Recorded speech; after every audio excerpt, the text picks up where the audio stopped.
इधर आ जाइए। बिस्मिल्लाहिर्रहमानिर्रहीम। इक़रा बिस्मि रब्बिकल्लज़ी खलक़ खलक़ल इंसान।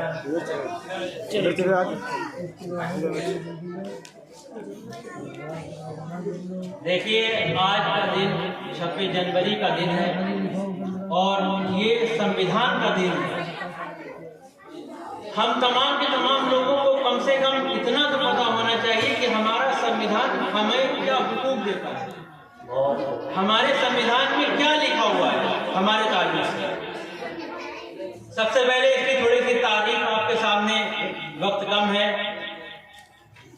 कैबिनेट मिशन आया जब अंग्रेजों को ये लगा कि हमें भारत आज़ाद करना होगा, तो वहाँ का जो राजा था इंग्लैंड का, उसने जो है एक कैबिनेट मिशन भेजा, यानी 3 मंत्रियों को भेजा। और वो आने के बाद उन्होंने जो है यहाँ के लोगों से कहा कि हम आपको आज़ाद करेंगे।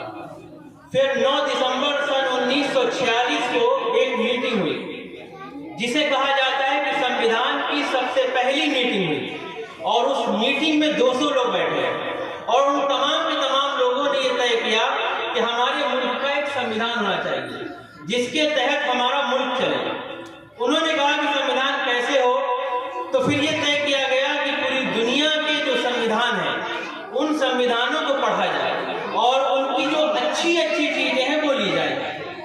तो इसके लिए जो है एक साहब थे, उनको जो है तय किया गया और उन्होंने जो है पूरे जो है संविधान को पढ़ा। तमाम जो बड़े बड़े मुल्क हैं, आपका इंग्लैंड है, आपका जो है जर्मन है, आपका फ्रांस है, आपका इटली है, आपका अमेरिका है, इस तरीके के जो बड़े बड़े मुल्क थे वहाँ के संविधानों को पढ़ा और पढ़ने के बाद उनसे चीजें अपनी की। तो सबसे पहली मीटिंग 9 दिसंबर सन 1946 को हुई, ये बात आप लोग याद रखिएगा।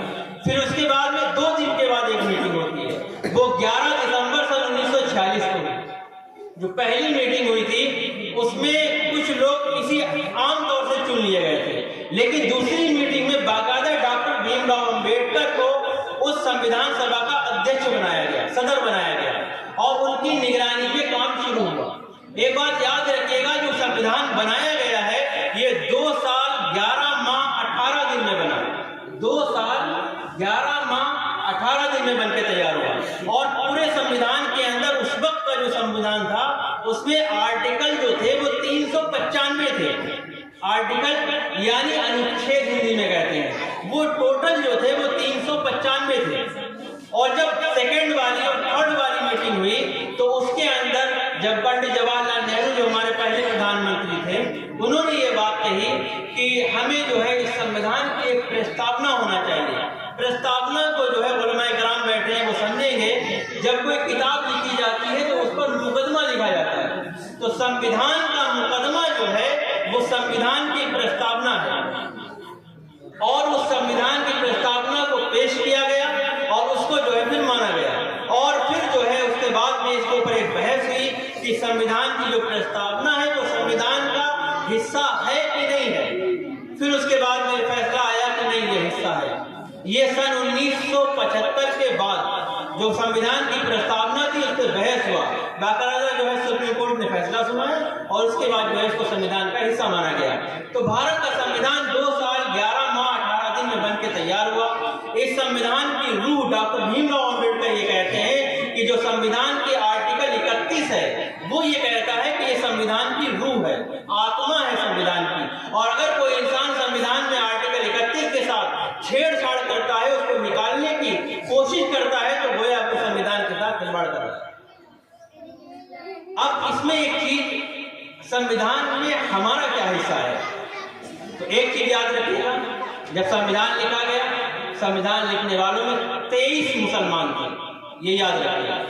उनमें से 2 बड़े नाम आपको हम बताते हैं, एक मौलाना अबुल कलाम आजाद रहमतुल्लाह अलैह और मौलाना हसरत मोहानी रहमतुल्लाह अलैह। और मौलाना हसरत मोहानी रहमतुल्लाह अलैह के बारे में याद रखिएगा, ये वो इंसान है कि जब राउंड टेबल कॉन्फ्रेंस लंदन के अंदर होती है 31 में, 32 में, 33 में, तो वहां पर आप जाते हैं और जाने के बाद आपने डॉक्टर भीमराव अंबेडकर के जो मुद्दे थे, उनकी जो बातें थी वो उठाई और उनके साथ खड़े रहे। तो हमारा हसरत मोहानी डॉक्टर भीमराव अंबेडकर के दोस्त थे। एक बहुत बड़ी गलतफहमी हमारे दरमियान फैली हुई है हम कहते हैं कि संविधान डॉक्टर भीमराव अंबेडकर ने लिखा, ये गलत है।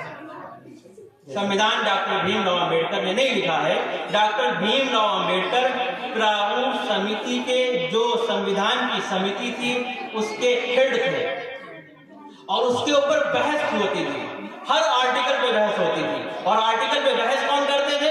सबसे ज्यादा मौलाना हसरत मोहानी और मौलाना अबुल कलाम आजाद। ये हर आर्टिकल पे बहस करते थे। जब भी दलितों का मुद्दा हो, मुसलमानों का मुद्दा हो, हिंदू ला हो, मुस्लिम ला हो, कोई भी आर्टिकल, मौलिक अधिकार का आर्टिकल हो, हर आर्टिकल पे ये उलमा सामने आते और हर बात अपनी पत्नी के साथ रखते और कोई कमी होती तो कहते ये गलत है, ये चीज नहीं हो, ये निकाला जाए। अब भारत के संविधान में बहुत अहम आर्टिकल है, उसको हम कहते हैं मौलिक अधिकार। मौलिक अधिकार हर भारत के रहने वालों के अधिकार हैं। वो भारत के संविधान के आर्टिकल 14 से लेकर के आर्टिकल 18 में लिखे गए हैं, उसको हम कहते हैं मौलिक अधिकार। मौलिक अधिकार कहाँ से आए? भारत के संविधान में मौलिक अधिकार अमेरिका से लिए गए। अमेरिका में कहाँ से आए?